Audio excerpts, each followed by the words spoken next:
নমস্কার, আমি সুব্রত দাদা ভাই। তোমাদের এসো আমরা অঙ্ক কষির বইয়ের যে সিলেবাস, সে সিলেবাসের অন্তর্ভুক্ত প্রথম অধ্যায়, যেটা আমাদের বাকি রয়েছে, এখনো করা হয়নি, তো তারই একটা অঙ্ক তোমাদের এই ছুটির মধ্যে আমি ভিডিও করে দিয়ে পাঠালাম। তোমরা বাড়িতে ভালোভাবে দেখবে। আগামী দিনে ক্লাস হলে অবশ্যই তোমাদের আবার আলোচনা করে দেব। দেখো, আমরা প্রথমে একটা চিত্র দেওয়া আছে, অর্থাৎ আমরা দুজনকে দেখতে পাচ্ছি যে তারা কিছু ফল কুড়োচ্ছে। তো এই চিত্রটা নিয়ে একটা গল্প রয়েছে, গল্পটা পড়ছি, শোনো। বলেছে, সবে কালবৈশাখীর ঝড় থেমেছে। অপু ও দীপা জানালা দিয়ে দেখলো বাগানে অনেক আম, জাম ও পেয়ারা পড়ে আছে। খুব ইচ্ছে হচ্ছে বৃষ্টি ভেজা বাগান থেকে ওগুলো তুলে আনার। চেয়ে দেখলো মা ঘুমাচ্ছেন, ঠাকুমা পাশের ঘরে রামায়ণ পড়ছেন, আর দাদু চেয়ারে বসে গল্পের বই পড়ছেন। দুই ভাই বোনে বাড়ি থেকে চুপি চুপি বেরিয়ে বাগানে গেল। কিছুক্ষণের মধ্যেই অপু 19টা কাঁচা আম, 37টা জাম ও 24টা পেয়ারা কুড়িয়ে জমা করেছে। অন্যদিকে দীপা 40টা কাঁচা আম, 20টা জাম ও 35টা পেয়ারা কুড়িয়ে জমা করেছে। দীপা বলল, ভাই আয় আমরা সব গুনে গুনে রাখি আর অঙ্ক অঙ্ক খেলি। তারপরে বলছে, আমি প্রশ্ন করলে তুই উত্তর দিবি, আর তুই প্রশ্ন করবি, আমি উত্তর দেব, কেমন? অপু রাজি হয়ে বলল, অঙ্ক অঙ্ক খেলাটা সহজ করার জন্য একটা ছকে সাজাই। তোমরা দেখতেই পাচ্ছ ডান দিকে একটা ছকে তিনটে ফলের ছবি দেওয়া আছে, আর তাদের যে ভাই বোন তাদের নাম দেওয়া আছে, অর্থাৎ অপু আর দীপা। এখানে দেখতে পাচ্ছ এটা আমের ছবি। আমের নিচে 19 আর 40, সবশেষে 59। এই ছকটাকে কিন্তু আমাদের ভালোভাবে দেখতে হবে। ছকটা থেকে ছকের মধ্যেই কিন্তু সমস্ত প্রশ্নের যে প্রশ্নগুলো রয়েছে, এই যে প্রশ্নগুলোর উত্তর এই ছকেই রয়েছে, অর্থাৎ ছকটাকে আগে আমাদের ভালোভাবে বুঝে নিতে হবে ছকে কি বলতে চেয়েছে। এখানে দেখো বলেছে অপু, এটা আমের নিচেই আছে সংখ্যাটা, অর্থাৎ অপু আম কুড়িয়েছে 19টি, দীপা 40, দুজনে মিলে মোট 59।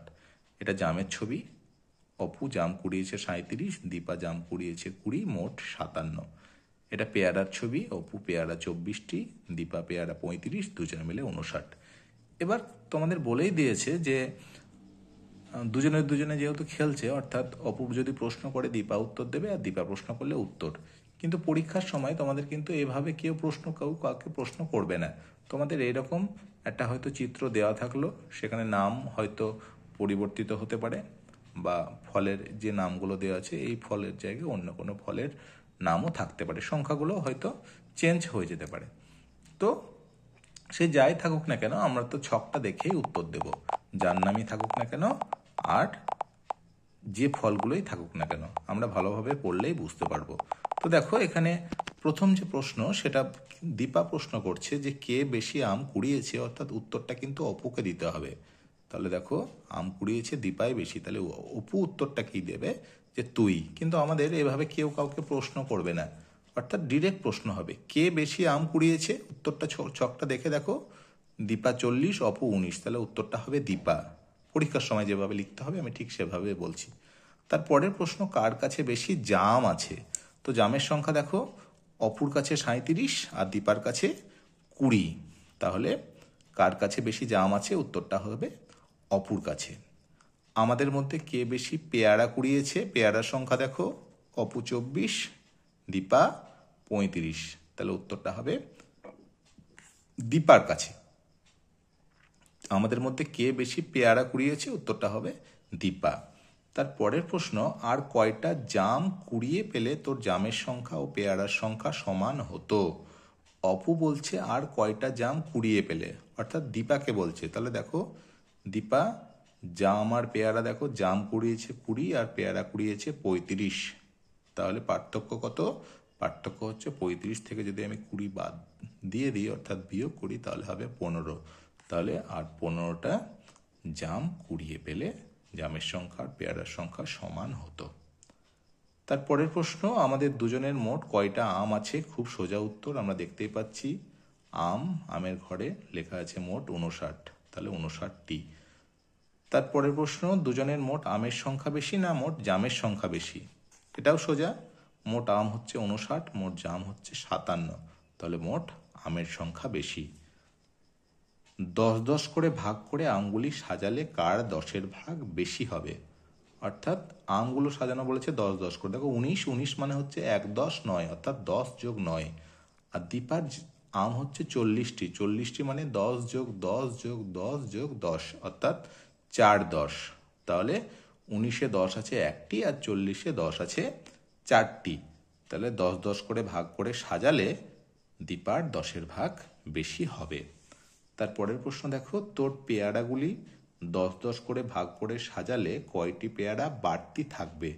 তোর পেয়ারাগুলি বলতে দীপার পেয়ারা। অপু যেহেতু প্রশ্ন করেছে, তা দীপার পেয়ারাগুলি যদি 10 করে সাজায়, তাহলে দেখো আছে 35, 10 যোগ 10 যোগ 10 যোগ 5, অর্থাৎ 5টি পেয়ারা বাড়তি থাকবে। লাস্ট যে প্রশ্ন এই পাতার, সেটা দেখো, তোর জামগুলির সাথে আমার 1-10 জাম মিশিয়ে দিলে তোর মোট জামের সংখ্যা কত হবে? দীপা বলেছে। কাকে বলছে? অপুকে বলছে। তাহলে তোর জামগুলির সাথে, তাহলে অপু জাম কুড়িয়েছে কতটি? 37টি। এবার বলছে আমার 1-10 জাম, আরও 1-10 মানে কিন্তু 10, তাহলে 37-এর সঙ্গে যদি 10 যোগ করি তাহলে কত হবে গো? 47, অর্থাৎ এখানে আমাকে লিখতে হবে 4-10 আর এখানে লিখতে হবে 7।